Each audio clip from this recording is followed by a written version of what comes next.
Hey guys, welcome to another special deck tech video with Matt, and today I have for you Kaguya Control. Plays a little more like a mid-range deck, but with Branch of Horai, definitely falls more of a control deck. So you can see the overlay here right now. The main thing about Kaguya is that she loves her treasure items, likes to have a lot of draw, likes to have a lot of attrition-based battles that go back and forth.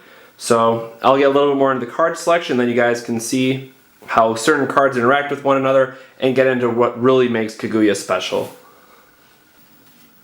Alright, so here we have Kaguya, Princess of the Moon. So to activate her, you have had to have played a treasury item that turn, and then you get to flip her to the other side. Her activate ability is pay 0, change the attribute type of one treasury item to one of any other. So what this does is, let's say with Branch of Horai it says Fire and Dark, you can change it to say Fire and Water. Very powerful effect. Thing to note here is in the recent Italy update, they changed it to say only treasury items you control, so she can no longer affect your opponent's treasury item. And then the last part is, if we pay 2 water and 1 colorless will, we can search our deck for a treasury item, and then we can, tutor up the ones that we need to help us close out a game really, really quickly. So for stones, we have 4 light vapors. With Kaguya, one of the most important colors is going to be blue. Having as many light options for Branch of Horai is also going to be very, very important.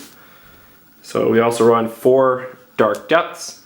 You'll see in a little bit, we have the vampire package that's included in this deck and a few other reasons why darkness is so important. So while maintaining the blue theme, we want to have this, the next best stone that we can do.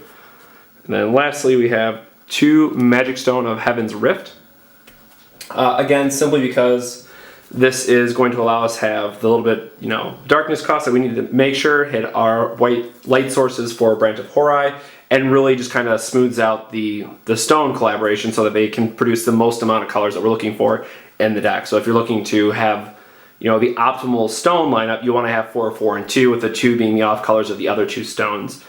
So that is what I would recommend. And I've thought about adding an 11th stone, but I haven't got too far into that, simply because I haven't had the opportunity to figure out if I want to add an Almaris or what have you, just to see where that might be relevant. So starting off our curve, we have 3 Cheshire Cats. Not much needs to be said about this card. Great draw. It's great for triggering the 5 challenges, which I'll get into a little bit, and it shuffles back in the deck, which is very important. Then we have our first treasury item, the Stone Bowl of Buddah. What this does is make target water resonator unblockable. However, with Kaguya, when she's flipped, she can make it say, darkness resonator, water resonator, any resonator that you basically want. Going into our 2 drops, and this is a recent change I made, we have 2 1-inch boy and 2 death sentence from the queen. Originally I was running 4 just because I knew our meta was going to be very aggro oriented, so I wanted to have some kind of anti-aggro plan. And I quickly realized after the tournament that we also want to have more resonators to add on to make sure that we can have something to equip Longinus to. Which, speaking of which, we run 3 of the Holy Lance. Notice it's also a treasury item, which is great. Gives your creature plus 500, and pro darkness, meaning it can't be targeted by, cannot be dealt damage by, and is just a really great. It's the best treasury item in the deck, simply because it allows you to beef something up, trade when they otherwise thought they were going to be safe with their J ruler, and you can really punish someone by giving that extra 500 damage out of nowhere. And again, you can tutor for it, which is great. So speaking of our main creatures, we have 3 Lora, and of course she's going to tutor up the 3 Carmilla for us. If you see a lot of these different decks, they're going to have the vampire package in it, which this is considered. Tutoring up Carmilla to just kill a resonator is going to help your game plan out a lot, and it really can help you stall the game out to get to the points where you need to be. Going on to that, from another 2-drop, we have Little Mermaid. She's a 500/300 continuous, must block if able, and then she has, when she dies, you get to draw a card. So she's great to cycle herself, and she allows us to, if we have to play defensively, has 500 attack, which is a really good amount to push through some damage, and make sure that we're still getting some kind of value out of it by trading up and getting a new card out of it. 3 Branch of Horai. I originally had 4 at one point, and it was just too much. You know, 2 of these on the field is usually going to make you feel pretty good about the game, usually close out the game for you, or make sure you don't have to worry about it. And then if you hit the 3rd one, it's just kind of bonus at that point. So, 2 Dream of Juliet. Again, very versatile card, very great to use, and also it can draw a card on our opponent's turn, which is very, very important, which I will get into with this next card. The 5 challenges, and honestly, this is probably one of my favorite cards in Force of Will right now, just period, just from a flavor standpoint, what have you. But the trigger is whenever you draw a card, you get to reveal it, draw another card. However, the awesome thing about this and why Kaguya got much better in 5.0 is that it has a continuous. If you have 5 treasury items, you get to bounce all your resonators to your opponent's hand. So getting to draw on your opponent's turn, trigger this, bounce everything to their hand in the discard step can be very, very, very strong. I got to do this, let's see, 5 out of the 8 games that we played this week, and it's easily doable. You have to set it up, and it feels so good when you get to finally use it for its secondary effect, which a lot of people usually forget about. Premium removal for Soaring to Death, just a really great card. Not much really needs to be said about that. Another treasury item is Heavenly Feathered Robe. I think this is a great card that, you know, if people aren't playing Kaguya, so it's not really the most important thing to play, but let's say you're playing against Crimson Girl, they get a Tin Man, they buff it up really big, they're tapped out, you can steal their Tin Man, and then most likely they're not going to be able to do much about it, and it feels really good to be able to steal their huge, huge resonator or something else that they've attached a bunch of additions to. Then we have 3 Mephistopheles. I bumped this up to 3. I was considering 4, but then you would have lost your lower resonator, so I kept it at 3.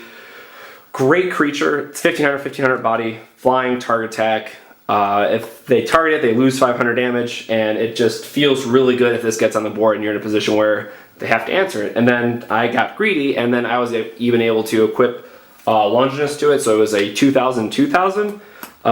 Yeah, living the dream a little bit, but it still felt good to have just that big of a body just because I could. And then lastly, we have a 1 of Jewels of Dragon's Neck.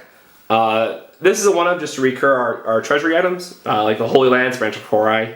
Old Kaguya ran this as a 2 of. I don't really feel it's as important to run as a 2 of anymore, because if you're in a game state in the grindy games that I played, we really only need to get back either a Branch of Horai or a Lance to close out the game for us. So I think a 1 of is just fine. You can tutor for it when you need it, and that's going to be one of the, just having 1 is okay. Maybe put another one in your sideboard if you're really worried about that aspect of the game. The last thing to really talk about, which some people might not be familiar with, is this 2-card combo.